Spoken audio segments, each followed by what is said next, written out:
Hey, I wrote the introduction last, so I don't feel like getting very creative with it. We're talking about Turning Red and stupid Disney Backlash today. When Turning Red came out, I didn't really pay much attention to it. Nothing against the movie, it's great. It's just I have about 1,000 things to do every day, and My Neighbor Toronto didn't make the cut. There was also an issue in that the creator came out and said that the film was an allegory for puberty, and after the 1-2 punch of Stevonnie and the Butt Witch, the phrase allegory for puberty sets off my alarm bells that a film is about to do psychic damage to me. I did eventually see it while babysitting my niece and nephew and found it to be fine. It's a fine fucking movie. Was it a little cringe? Yes, but it's about a 13-year-old girl, so it's cringe in a way I find fucking adorable. And that's the intended reaction because... Very enterprising.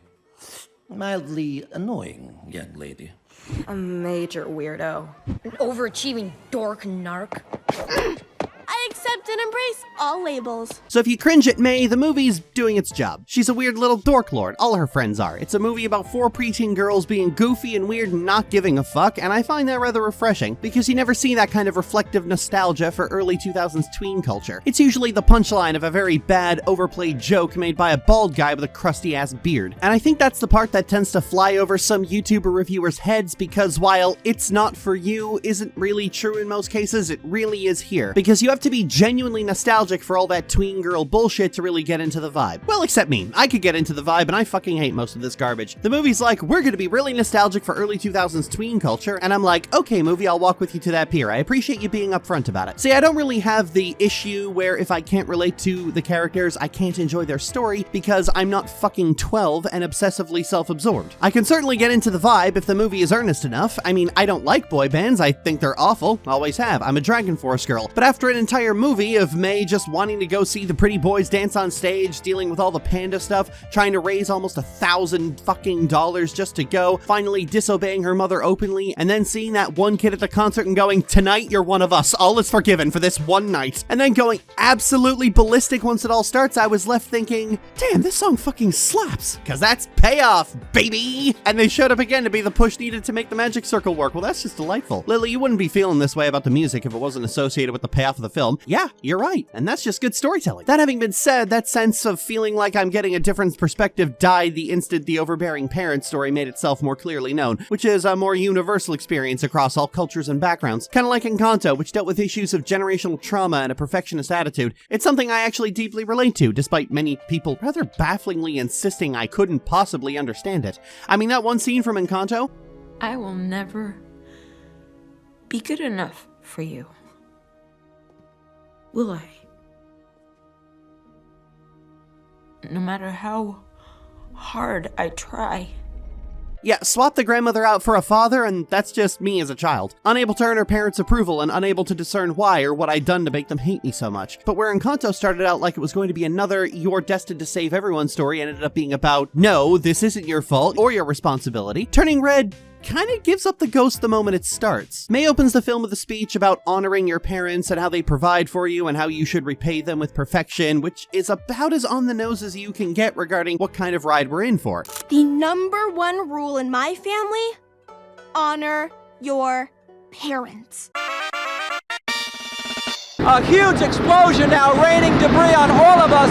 We better get out of the way! It's a common sentiment among many families that children should be grateful that their parents provide for them, and particularly shitty parents will use the threat of that being taken away as a way to get what they want. But the dark, dirty secret at the heart of that is you don't owe them jack shit, because providing for you is a legal responsibility that is a literal felony not to do. But a lot of parents kind of count on you not knowing that. See, the notion of honoring your parents is an inherent guilt factor that sets up a child to be molded to their parents' desires. And indeed, this is the central theme of the movie as May reaches the age where she's becoming her own person, and that clashes with the person her mother wants her to be. I like gyrating! The hook here is that unlike most films about family dynamics that are slowly rotting, May and her mother aren't on bad terms at the start of the film. May and Ming have a mostly good relationship, and her mother's approval is important to her, and she does actually like all her responsibilities and expectations. But the double hook is that the only reason it seems to be working is because she is meeting her mother's expectations. And that's about to come crashing down like the Tower of Barad-dûr. So where last time we were talking about generational trauma, this time we're talking about the expectation to overachieve belief combined with just a little bit of ego. See, there's a belief in some parents that academic achievement and all that extracurricular shit nobody cares about reflects successful parenting, and that if children did not exceed in school, then there was a problem in the household and the parents were not doing their job. Now, this isn't the worst doctrine I've ever heard. It's a novel idea to take responsibility for your child's failures and reconsider your parenting, but we all know that's not what ends up happening. What ends up happening is that undue pressure is put on a child to excel, with even minor slips fixated on to an unreasonable degree because the parent doesn't want to accept that they might be a problem. Their ego just can't take it, and that's when you end up with extremely strict authoritarian parenting. And May is under authoritarian parenting, is just going well because she's performing well and therefore her mother is reassured that she's a good mother. Indeed, May's mother puts a lot of pressure on her, and despite things being happy, it's having a negative effect on their relationship from the start of the movie, highlighted in a particularly pathetic moment where May is being tested on controlling her emotions so she doesn't panda out. And alongside things like deforestation and animal cruelty is your second place spelling bee trophy. But when May goes into her happy place, she's surrounded by her friends who are all being encouraging and excited for her because second place is really good, actually, showcasing that even if she doesn't quite realize it yet, she has a much healthier support system somewhere else, and that's probably the reason she's been doing so well. This is where we see the cracks in their relationship. Cracks just like the last one. The fact that May even tried to hide the panda at all is pretty telling. Once the panda shows up and completely throws May off balance, that's when those cracks start to get deeper and deeper. But really, the panda is just the coat of whimsical paint over May simply getting older and wanting more control over her life. The real point of no return is actually, We've been so good. If they don't trust us anyway, then what's the point? at this point, May has come to a realization that most teenagers with strict parents come to, that if the obedience they so desperately crave isn't going to be rewarded, what's the point of living up to their expectations? And that's the biggest schism that Ming spends the rest of the film ignoring. Geez, Lily, you're really coming for Ming's entire soul. That's actually what the movie itself does. I mean, look, you don't get frog-marked by your daughter through the trauma forest of mommy issues and not come out of it unequivocally in the wrong. That having been said, much like Alma Madrigal, Ming's arc in the film is actually quite interesting. Well, I say arc, most of the change happens in the last 10 minutes, but you spend most of it getting a good insight into how she thinks. Ming indeed spends the majority of the film clinging desperately to her perfect little Mei, and once Mei starts going off script, Ming is immediately looking for outside influences, such as when she accused the convenience store clerk of doing something inappropriate with her, after catching her making sexy drawings of him, and then even worse when she accuses her friends of pressuring and manipulating Mei into hawking the panda for money. In both of those instances, Ming is trying to avoid the idea that Mei did this all on her own. In the latter scene, you can actually see this kind of insidious determination on her face. You remember how when I mentioned the belief among some people that a child's poor behavior and performance is a reflection on parents? Well, the number one thing that causes a parent to degrade is the desperate desire to avoid accepting that they might be the problem. Indeed, if you're someone who believes that even minor acting out is a reflection on you, you might be desperately looking for external causes to preserve your idea of your child that you've made up in your head, and indeed preserve your ego. Ming spends almost the entire film trying to ignore the fact that there's a problem in the house, that Mei is growing up and is not content to live the very clear and directed path her mother's chosen for her, and Ming is terrified about what that says about her because her own mother keeps doubting her ability to raise Mei as well. Hell, the panda itself is an excuse. The reason the panda has become an inconvenience is because it's powered entirely by emotions. When Mei is angry or upset, the panda emerges and things get out of control, and the solution her entire family has come to has been to forcibly rip it out through a special ritual and seal it away forever. Oh geez, yeah, well that's definitely healthy. Ming spends the entire second act believing everything will go back to normal once they perform the ritual, and by this point the audience is keenly aware of the fact that the panda isn't the problem, it's a symptom. What makes Mei ultimately refuse to get rid of the panda is the simple fact that the panda doesn't just respond to anger, it responds to joy and excitement as well. It's snarling and vicious when she's angry, but cute and fluffy when she's happy, like a store-brand Totoro. When she's about to get rid of it, you can see this almost despondent look on her ancestor's face, yet once she decides to keep it, she's practically delighted. Kind of reminds me of when teenagers end up having actual real stress and mental health issues and it gets blamed on hormones, or you end up getting diagnosed with oppositional defiance disorder and never have your mental health taken seriously ever again. Makes you wonder why there's so much of this self-protective myth-making to avoid accepting that maybe you're just not parenting right. It's no big deal, just do something else. Insanity is doing the exact same fucking thing over and over again, expecting shit to change. Well, here's the rub.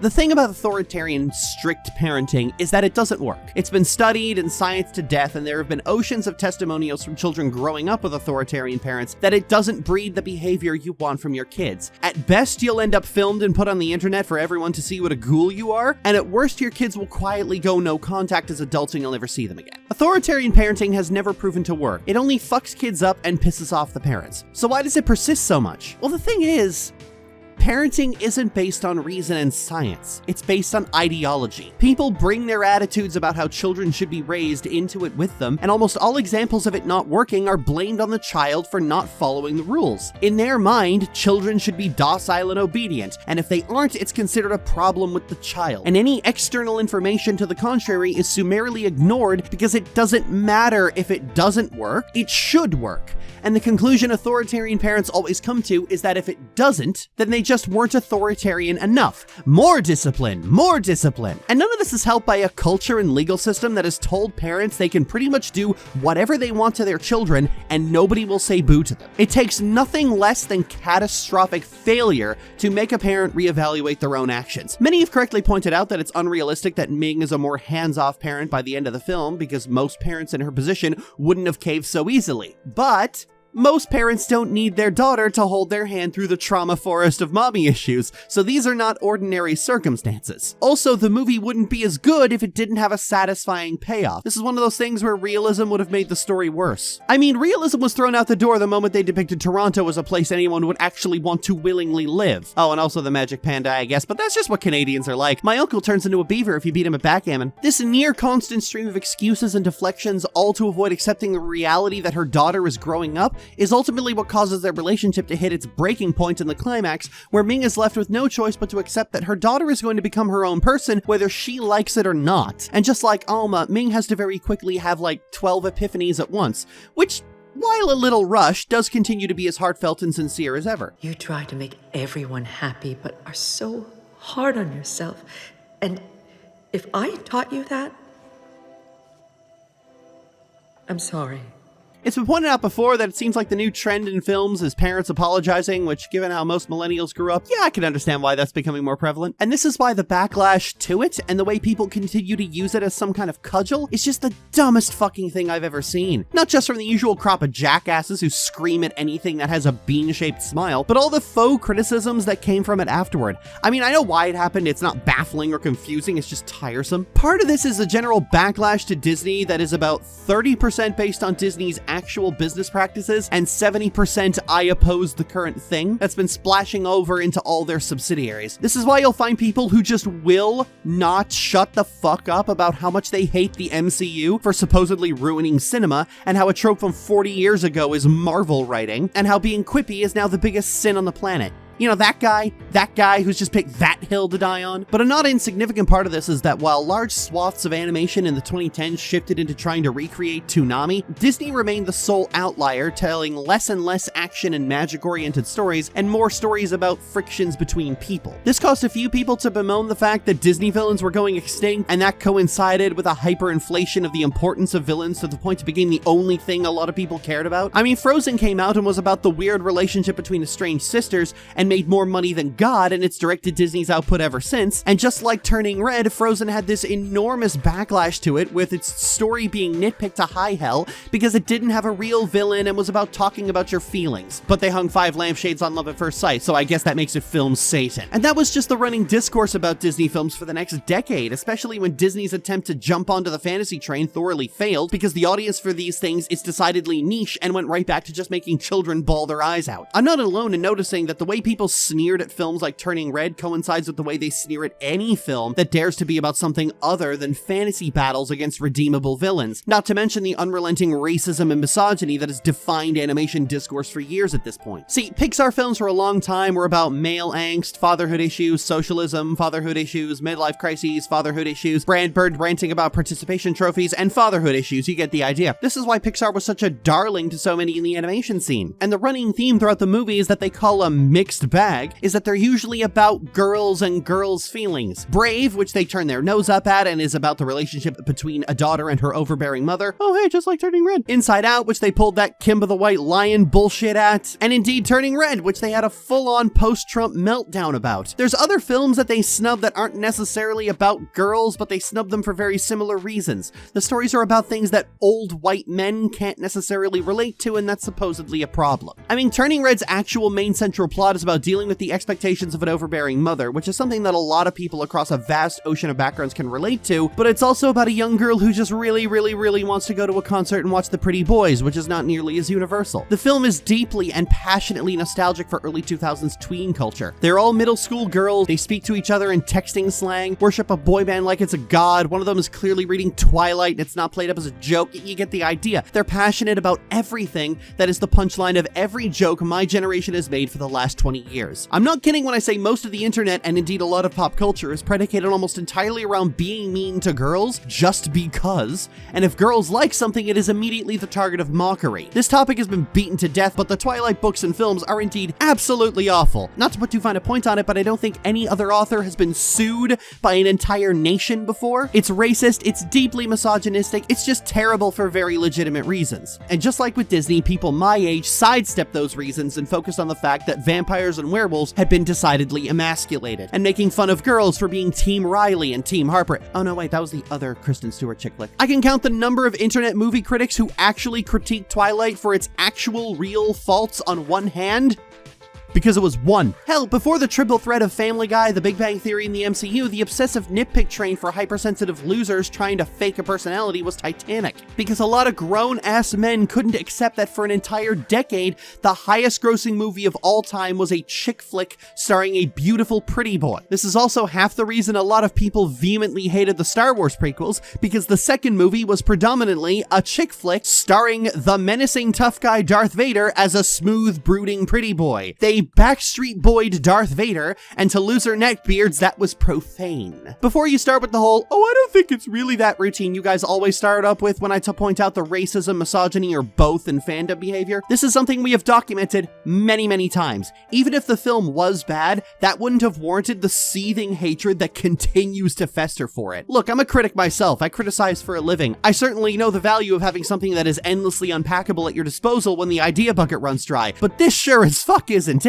It's obvious on its face when so many fake arguments had to be pulled out of the ether, particularly regarding the puberty tech, with people trying to claim that the discussions about periods and boys and hyper-erratic fangirl behavior was inappropriate, not even realizing that you being stupid and wrong about that is the literal plot of the movie. Is this bothering you? Animation YouTube got caught in this trap where the movie wasn't specifically appealing to them, but they couldn't say that out loud because everyone would rightfully question why they need everything to be about them. So they had to look for other things to justify their anger, and that made it into increasingly ridiculous claims as people try to keep the rage train going. And we all know where that train's last stop was. In probably one of the most desperate attempts to make their personal dislike of a film into something more objective, the mysterious Mr. Enter complained that the film wasn't about the cultural impact of 9/11 in a film about 13-year-old girls.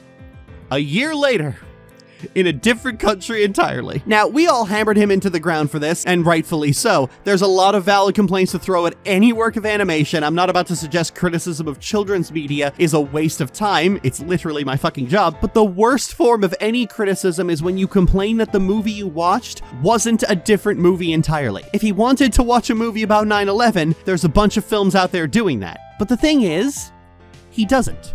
It's just another example of the same backlash against Turning Red that was festering on the internet for so long. A bunch of guys, and indeed it is mostly guys, getting angry about the fact that something that was previously for them is no longer so. Pixar films used to be about male angst and fatherhood issues and going through a midlife crisis, but the last few Pixar films have not been about that, and this one is about a very earnest love of something that for years the internet has made into the butt of every joke possible, and this is a group of guys who just really can't get into any film or any story if they can't relate to the protagonist and it doesn't have a villain for them to hyperfixate on. They're all very mad about the fact that they made a girl movie and everything else is just layers of excuses reaching for anything possible that might sound objective enough. This has been the through line of a lot of the outrage from both Disney and Pixar. Their business practices are garbage, but surprisingly, you only really hear about that when they're releasing a movie that isn't pitched right at white men. Everybody loved the furry propaganda movie, but the moment they were set up to release Moana, that's when it's time to start meditating on Disney's resort business. And then everybody promptly shut up about that when they were set to release the second video game movie, or how the live-action remakes were skirting around under the field of indifference, but then they announced that Ariel was going to be black, and suddenly the live-action remakes are a serious problem that represents a threat to artistic vision. Then when the film actually came out, people pretended to suddenly be music snobs because they hired an Asian woman to sing exactly the kind of song a seagull would sing. There's a whole ocean of people who only care about Disney's terrible business practices, and indeed make it clear they care very much when they're about to release a movie starring people of color or women. And I don't know who you think you're fooling when you pretend otherwise. And Turning Red got to be in the crossfire of that shit show and the internet's hyper obsession with cringe culture when it wasn't belittling teenage girls for the crime of existing. I like boys! I like loud music! I like... Harkens back to what I said last video, much of the discourse around animation is completely poisoned by people who only want one thing, and they lash out when they don't get it. Turning Red's a good movie. Now, if you excuse me, I'll have to go wash the taste of Toronto out of my mouth.